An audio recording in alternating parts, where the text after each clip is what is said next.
Okay, let's start with the second talk of this day's symposium. And since we would like to take the time to thank each individual sponsor, this talk, I would like to stress that this event has received the generous sponsorship of the Heraldry Society. So again, thank you very much for making this possible. And making possible, for example, that today the second talk will be by Professor Hiltmann, Torsten Hiltmann from the University of Münster in Germany. He is a junior professor there. He has written extensively before moving on, working there on heraldic treatises as a PhD student. He has, or is still working on a history of heralds. He has a strong interest in the digital humanities and sort of moving heraldry into a digital environment. But I think the most remarkable thing is that he managed to receive a major research grant from the Volkswagen Foundation for a unique project. And I say unique, and I have to admit I'm a bit biased because I'm also part of this in a way, so I would say that, wouldn't I? It's a project that deals with medieval and early modern heraldry, and as I said, receiving a major research grant on a topic such as this isn't that easy, unfortunately, these days. But he has made it work by putting together a project called in German Die Performance der Wappen, which I guess we could translate as coats of arms in practice, or the performativity of coats of arms. And that is a project that is just as ambitious as it sounds, really. But I think we are doing a terrific job.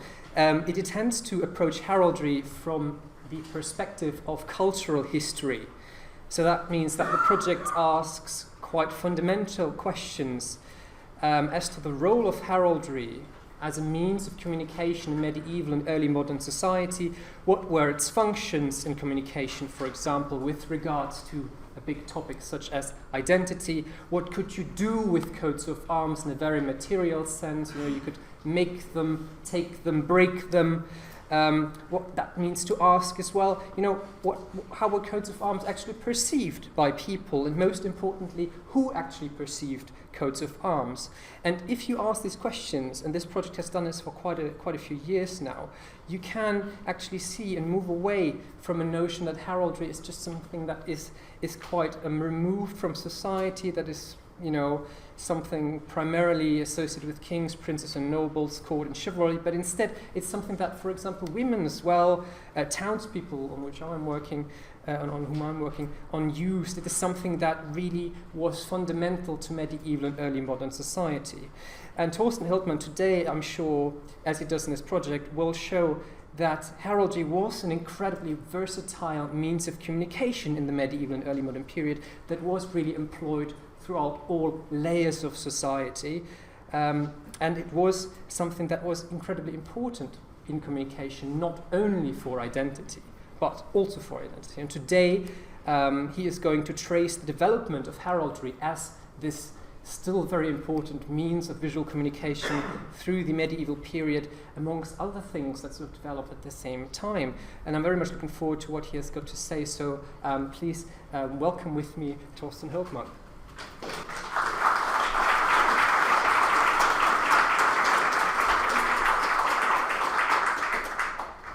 Thank you very much, Marcus, for this kind introduction. Thank you very much also for this kind invitation to present a lecture or talk here. A lecture or talk here at a symposium at the Venerable Society of Antiquaries, which is a great honor to me. The expression of identity by means of visual communication is nowadays part of our daily life, whether in form of commercial signs in street scene nearby, or as brand marks in the advertisement on the internet, as the signs of different sport clubs, for instance also in the design of our corporate identity of our universities.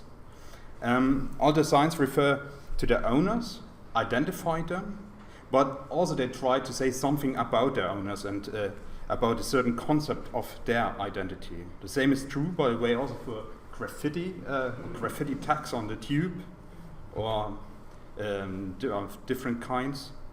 or also on the era of the avatars we use at the internet to identify ourselves, or the users of the internet identify themselves in some discussion groups or on Facebook.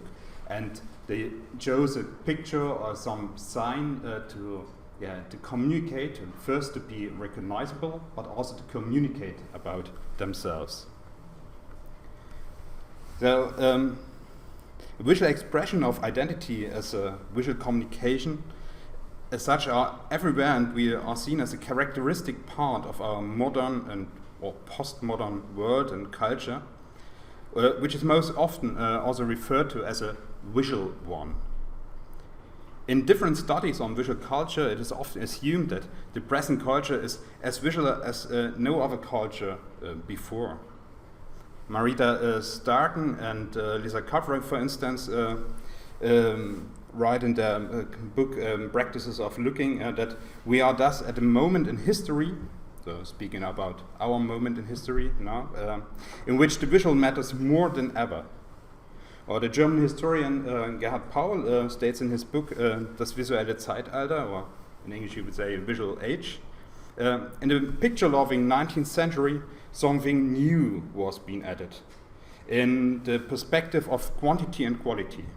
After centuries of the dominion of the written word, the pictures started to become a new basic medium which should shape the 20th century in the form of photography, movie, and television.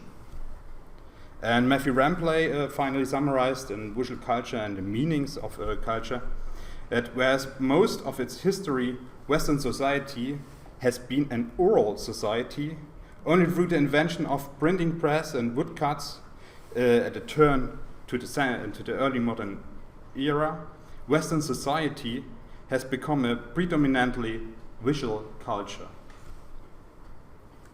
As a medievalist, as I am, one is of course obliged to challenge this notion of a specifically modern age of the visual that emerged in the 19th century or in the 16th century, and which would have replaced the age of the book or the age of the written word. The idea that communication in the Middle Ages relied on text while the visual is insignificant can be refuted rather easily with a brief tour of the visual landmarks of the medieval world.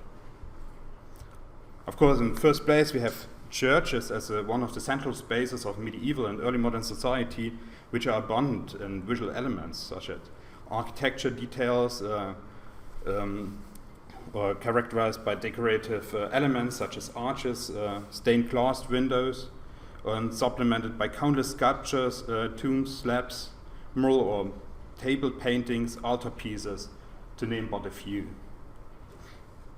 And in a more secular context, the residences of princes, the houses of patricians, and as well town halls too, featured mural paintings, wall paintings, on inside, on the outside, sculptures, stained glass, and so on.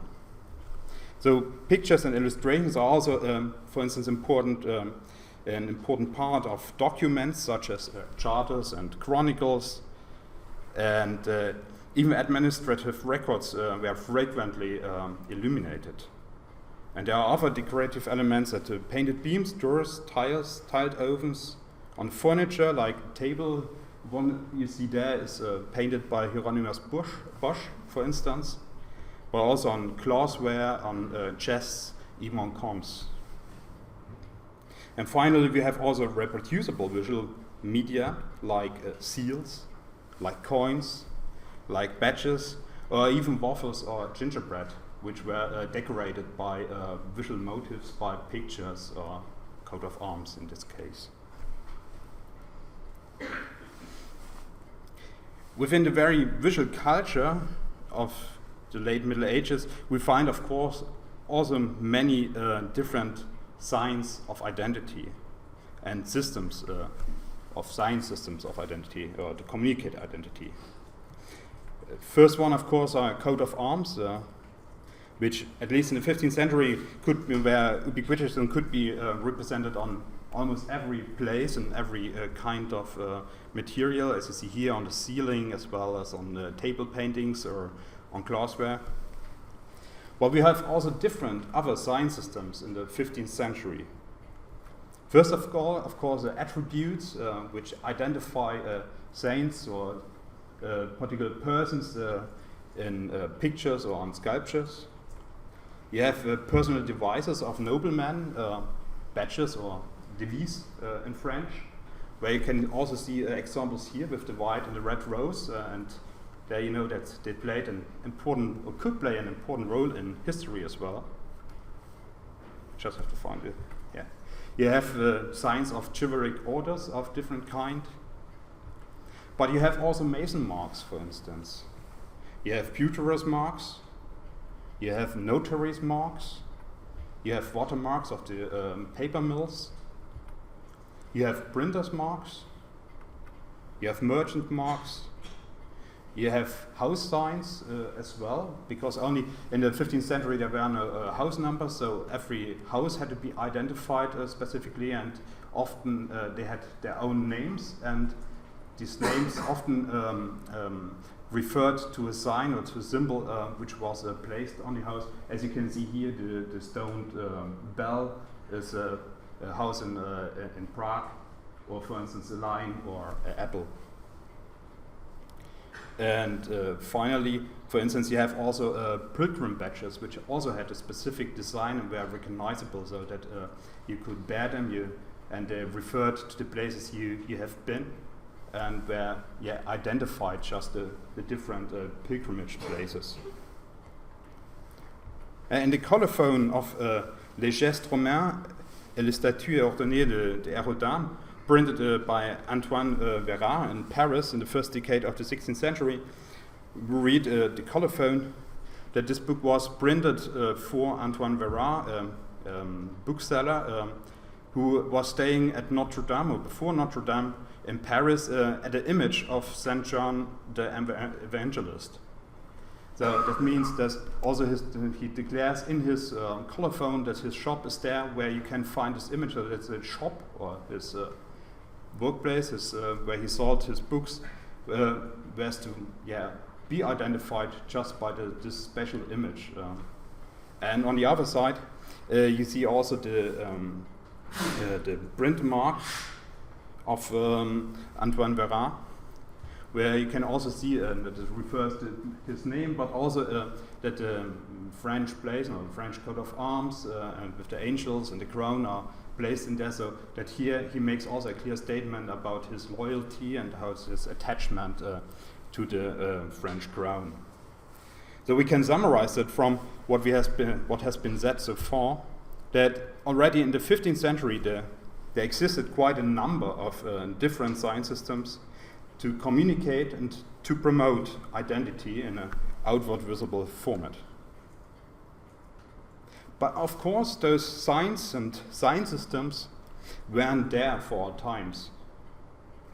In order to know where they came from and how they developed, we have to leap back or go back into the 12th century.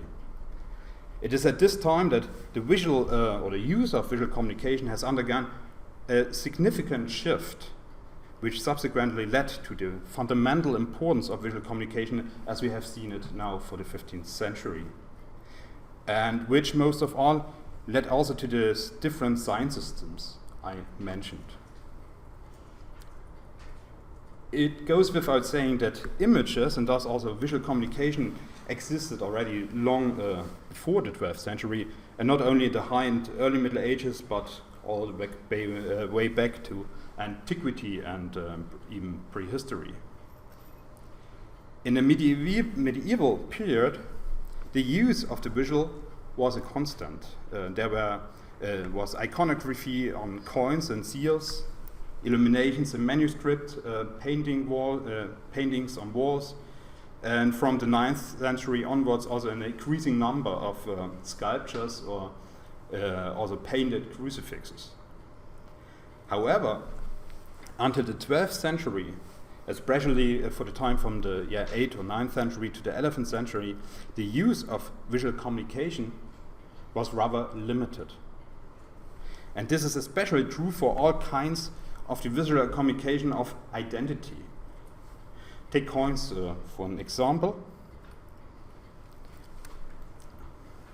Here you have 3 coins of which all feature on the left side, or here of the picture, the representation of the minting authority, and on the right side, a city view, or the representation of the city.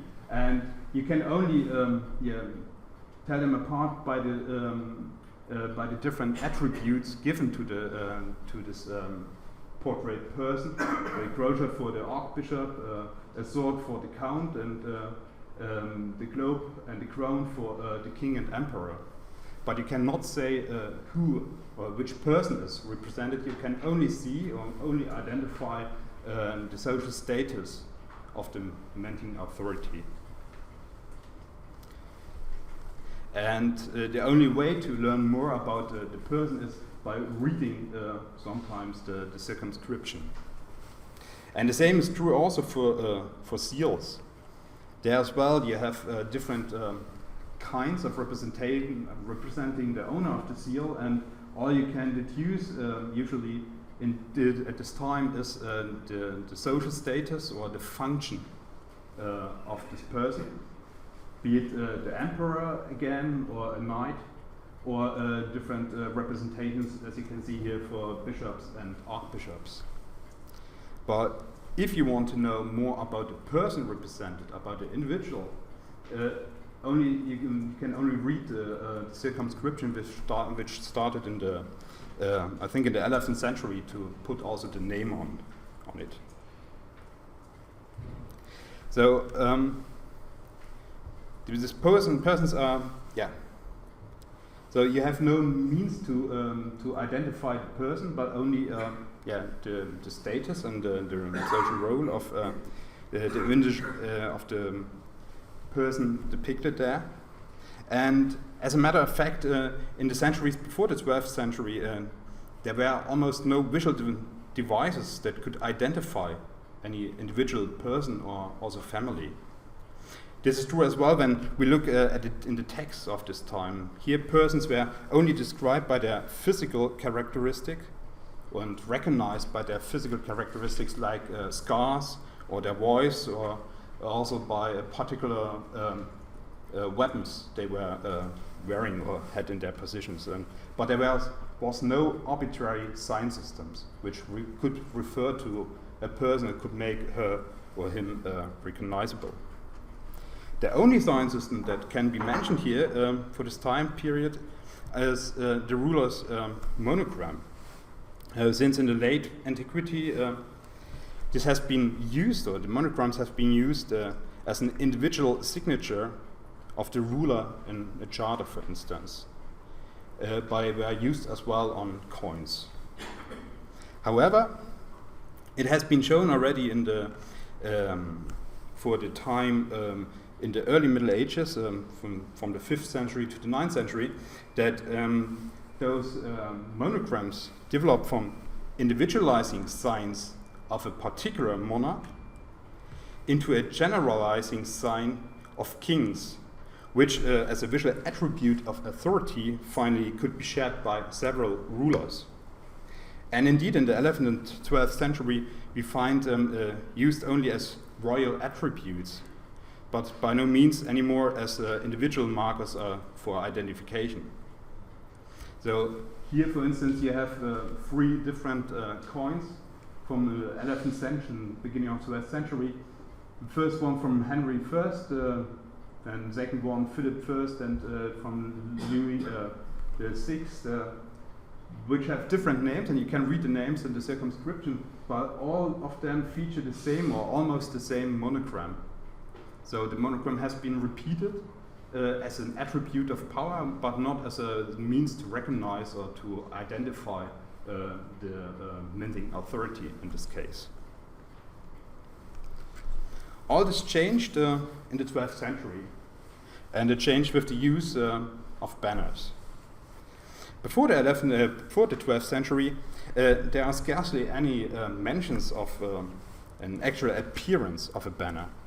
William the Conqueror, for instance, he received from Pope Gregory VII the Vexillum Sancti Petri prior to his expedition to England. And on the Bayeux tapestry, you see this banner represented several times, but always in a different manner.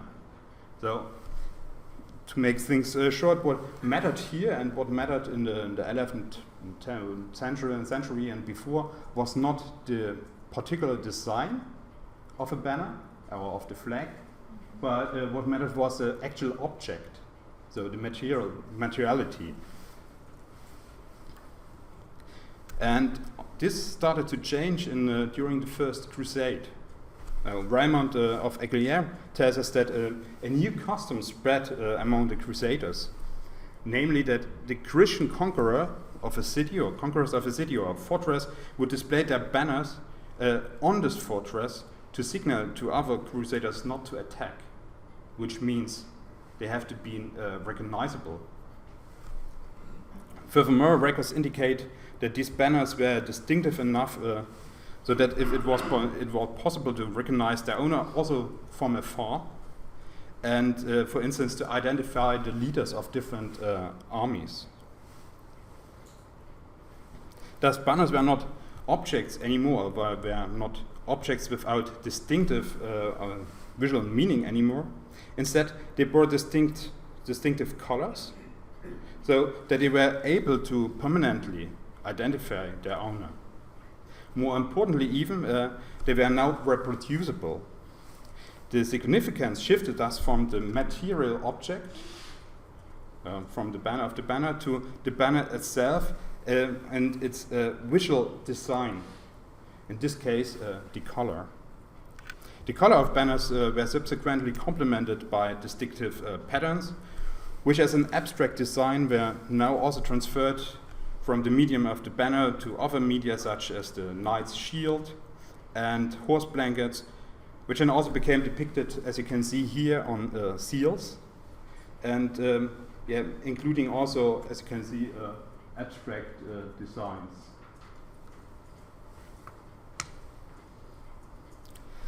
At the same time, also during the 12th century, we observe a similar development on German coins, or more precisely bracteates. And they as well started now to use individual particular signs to identify their owner, or just say represented, as you can see here, for the Count of Arnstein. You see the eagle, or apparently an eagle on a stone, which may refer to something on the place, which is also represented on different other coins, and which finally became the coat of arms of Arnstein. And even more well-known example is Henry the Lion, second half of the 12th century, where you have a lion represented on some of the bracteates, but you have others which you should look at as well, where you have put it in context, like here within a town or the palace, which is actually the Brunswick lion, which has been built or for Henry Lion and exposed within the palace, as you can see here also in the Absdorf map, which finally also became the coat of arms in a certain manner of Brunswick. So the form of the shield, finally, here you see the still representations in a pre-heraldic way, but the form of the shield was to become the traditional canvas of this distinctive design, and in fact it became synonymous with the knight, so that eventually only the shield bearing the distinctive design would be depicted on seals, and you have even seals then in the 13th century which take the shape of a shield. On the other side, you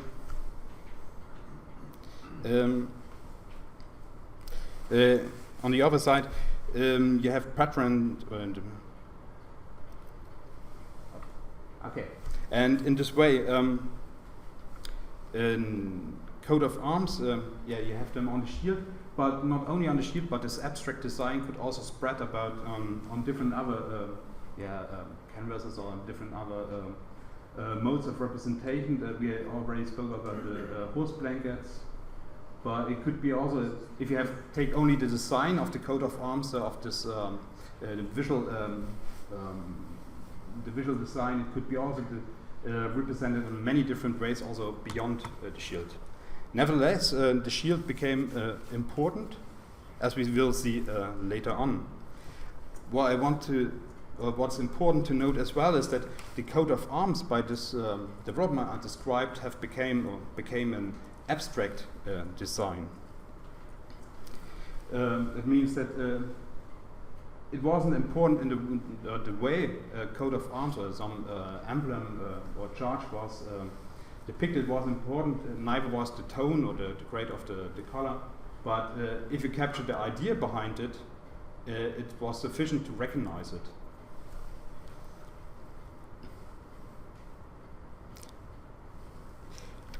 So, coat of arms also increased in the complexity of the okay, and of course here by this means, so if you understand coat of arms as an abstract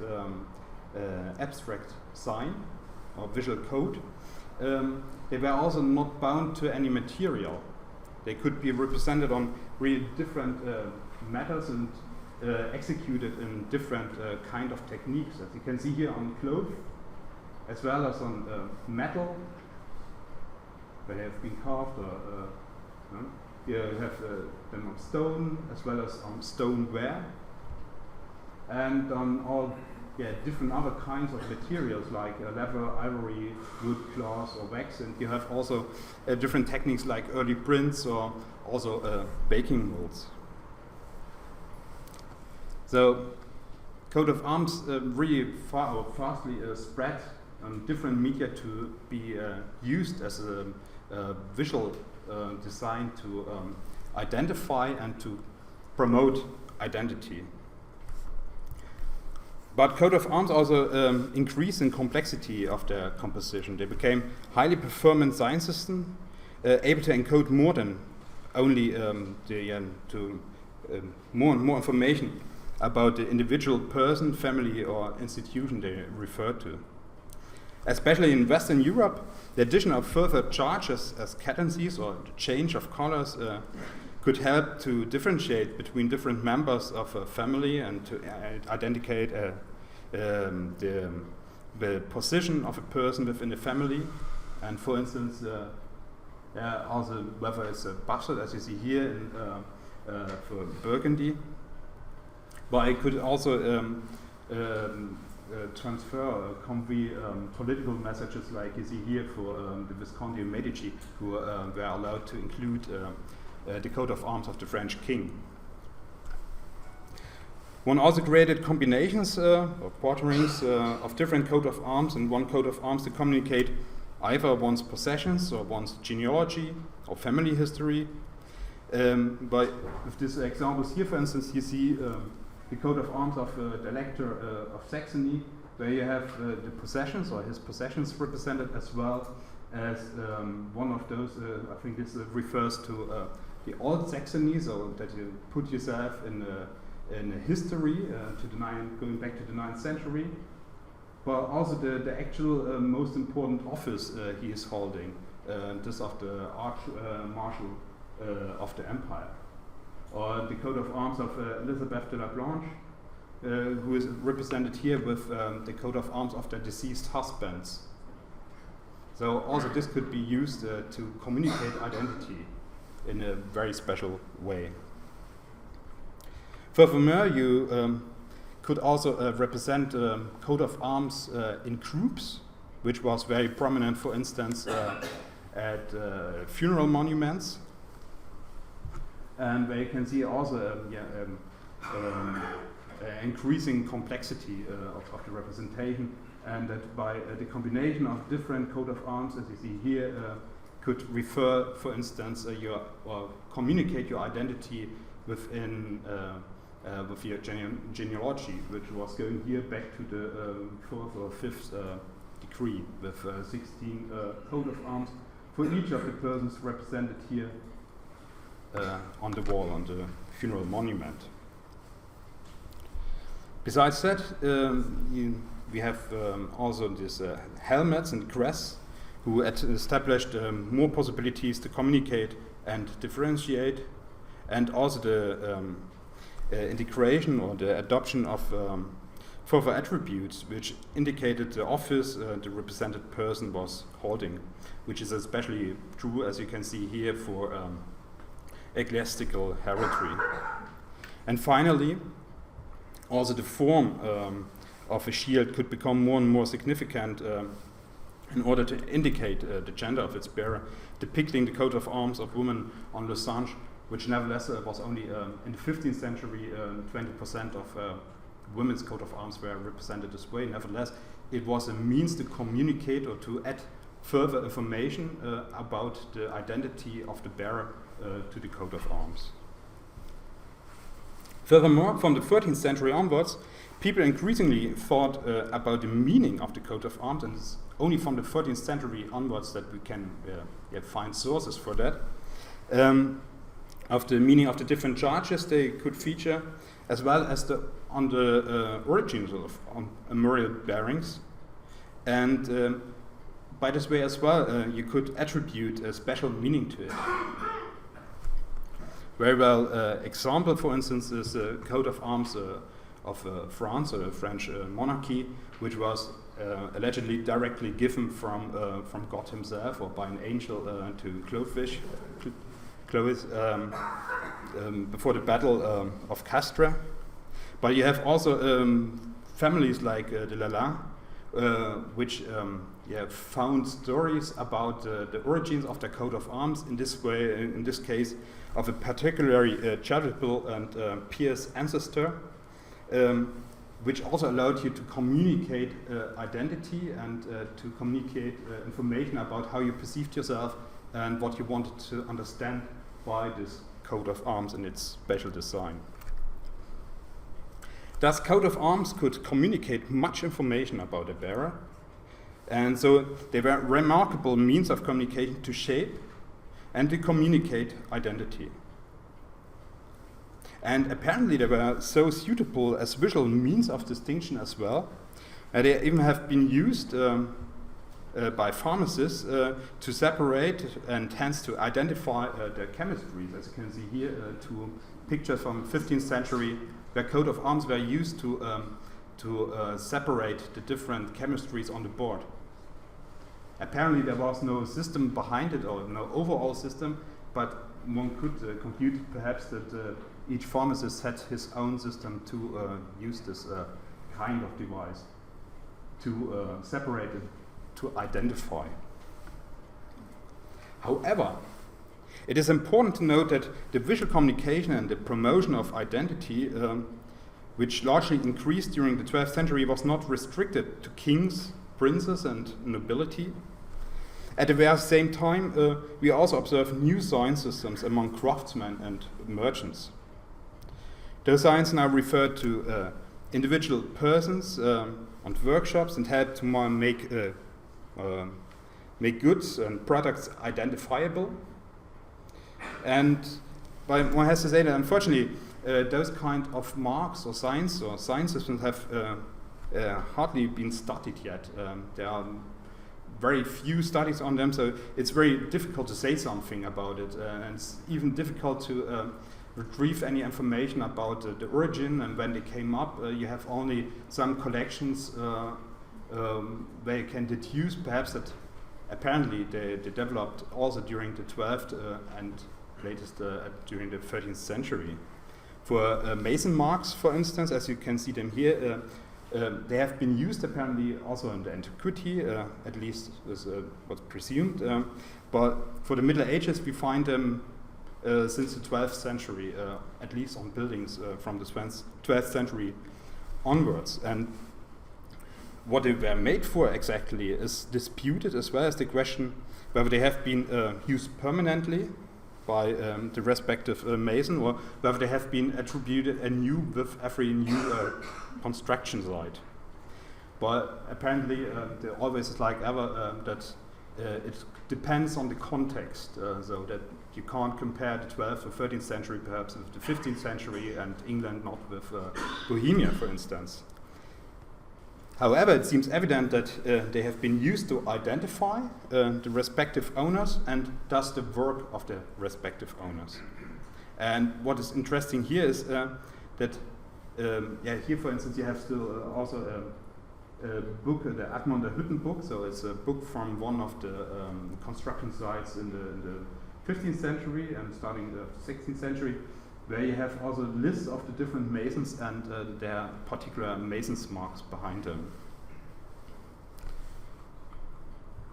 And later on in Vienna, only in the 17th century, you find for the guild of the masons in Austria large tabernacles like this, where you have all in all, I think, more than 1,000 different signs of this kind, which identify the different masons.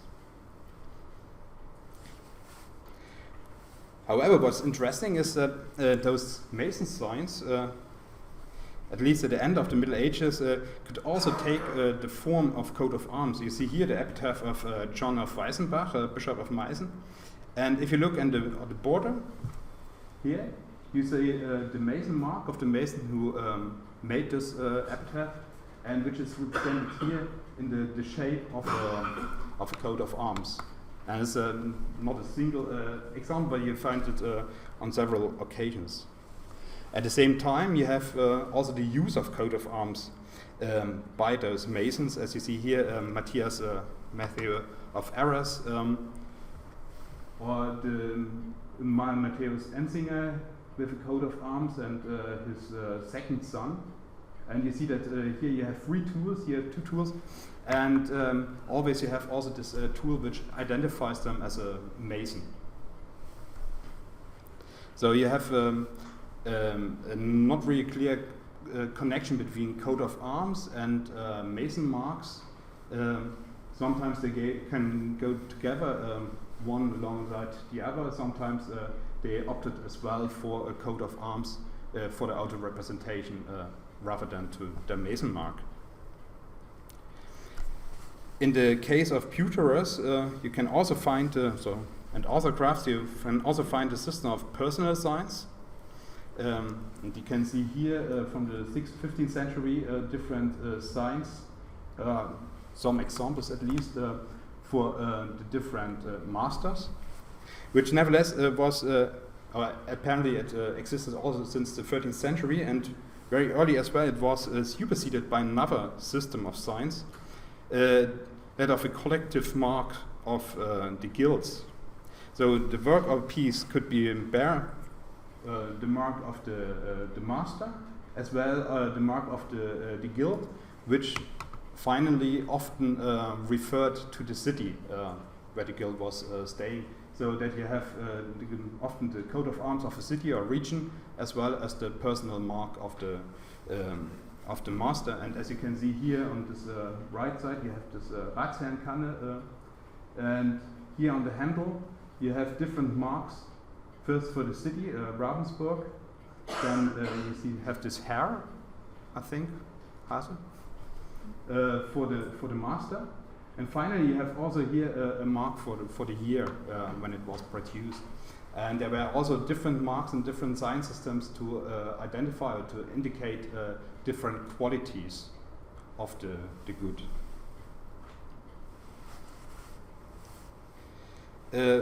From those different craftsman and merchant marks may have also emerged the system of house marks, which is also a quite difficult topic to study, also because there are a lot of wrong observations or mistakes which has been passed along in science, and which is not really easy to treat as a topic. So those signs, in difference to the pewter marks, for instance, could be found also in, for instance, on funeral monuments, or as you can see here in the beginning of the 16th century, you have this in this representation of a crucifix. So there as well, they were more used as a kind of device to identify a person, and apparently they had also developed a certain system to indicate personal relationships. That, for instance, within a family, one used the same mark with little changes done to it. As you can see here, for instance, there's a representation from the 16th century about the Fugger family, and it says that on the one side you have Hans Fugger, who used those mark, and on the other side you have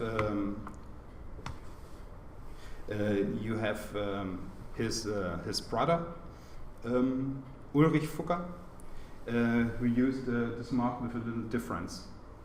And it is said also in the text that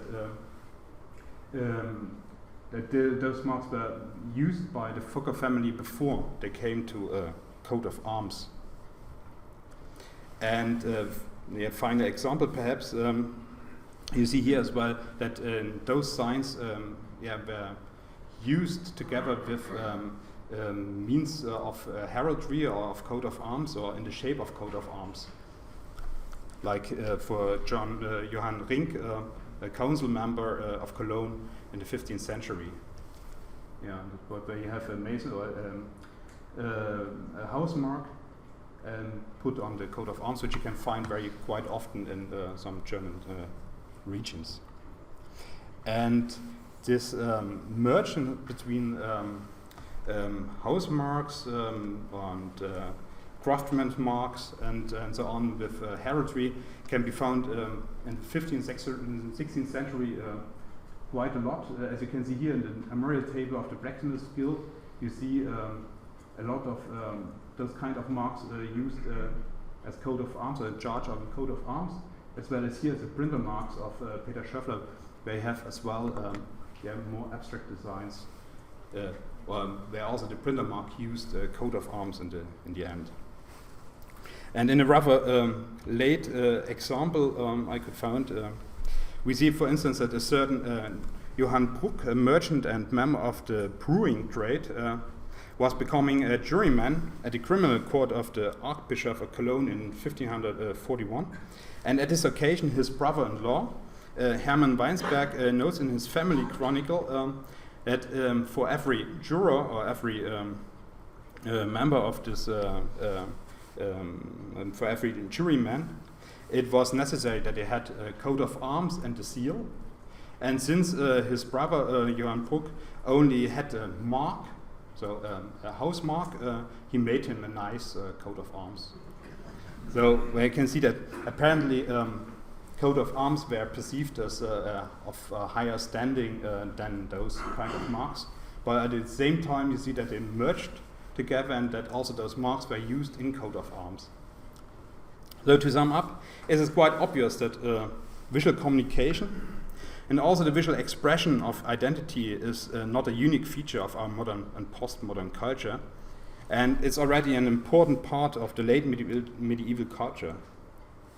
However, that it wasn't there all the times, and that it was an important change in the 12th century, which brings the question to us, what exactly happened in the 12th century and how can we explain this change? The first thing to state here is that this change is due to a change of the use of visuality or of visual communication. As we have learned from the examples of the representation of rulers on coins and seals, or by the use of banners, in the centuries before the 12th century, the possibilities to express individual identity were quite limited. And as it was the expression of the visual communication of information as such. Here the material, or the object itself, was much more important than the visual design. What we can observe or witness in the 12th century and onwards is an increased appropriation or reappropriation of the whole sphere of communication, namely the visual communication. Rather in the 12th century, that visual communication, at least for the Middle Ages, rises again. And secondly, and even more important, is the kind of information that could be conveyed by this visual signs and signals and sign systems. In the centuries before the 12th century, only general attributions to groups and social status or function could be communicated. Even explicitly personal signs like the monograms have been used as general signs or attributes of a group. This changed in the 12th century, where visual communication followed now a different logic. It was not about to put someone into a group, but rather to single him out of a group. So to differentiate, not to put them together, but to differentiate. And to communicate by this means individuality.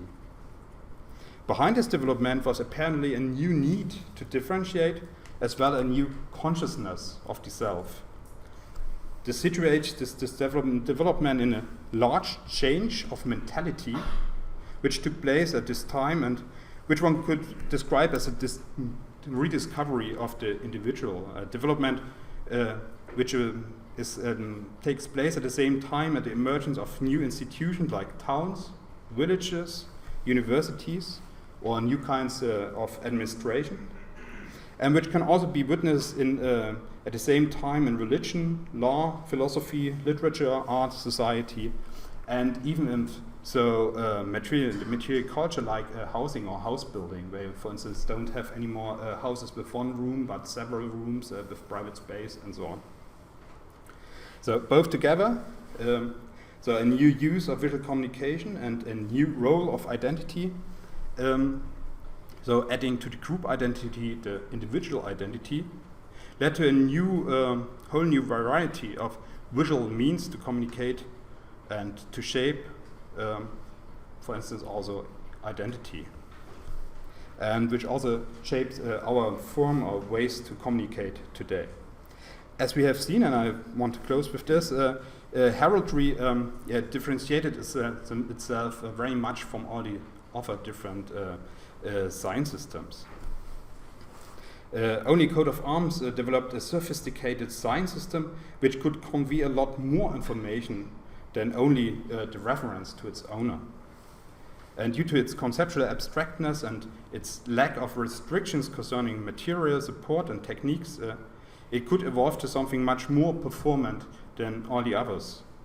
Mason marks, for instance, had to be cut into stone, so there were some limitations to the use. Or pewterous marks has to be used with stamps, by small stamps. And only coat of arms were free of such kinds of restrictions. And on the other hand, their use within the nobility also raised new requirements. So coat of arms had to comply with such, for instance, also to convey information about family relations, about status, about history, about functions, and so on. This may explain as well why the other visual sign systems finally got integrated into coat of arms, or vice versa, adopted some features of the coat of arms. How the different sign systems evolved and how their relation to coat of arms evolved remains still to be studied much more in detail. But I hope that with my talk I could give you an idea about how identity could be communicated in the late Middle Ages by the means of visual devices and visual signs, and which role this kind of communication may have played in the late Middle Ages. Thank you very much for your attention, and I'm looking forward to